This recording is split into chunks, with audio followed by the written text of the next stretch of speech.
Mina olen Margus ja see on minu miniladu.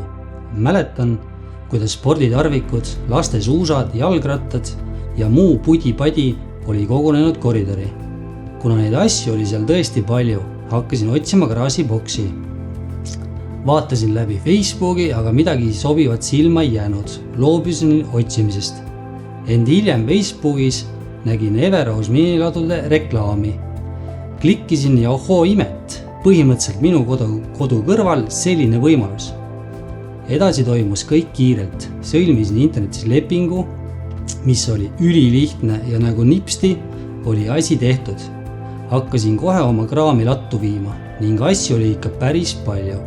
Ma kohe imestasin, kuidas need üldse mulle koju ära mahtusid. Nüüd kasutan ladu põhimõtteliselt iga päev.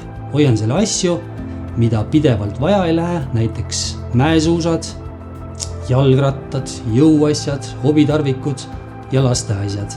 Kui on soov kuhugi minna või asju viia, hüppan kiirelt laost läbi. See on minu esimene kokkupuude minilaoga ning olen antud lahendusega väga rahul. Siin on eriti hea, et ladu asub minu kodu lähedal ja ma pääsen oma asjadele ligi 24/7. Olen vahepeal ka teiste teenusepakkujate tutvunud, ent Everose minilaod on mulle sobivamaid. Asukoht on parem, kõik on automatiseeritud ja ka hind on konkurentides soodsam.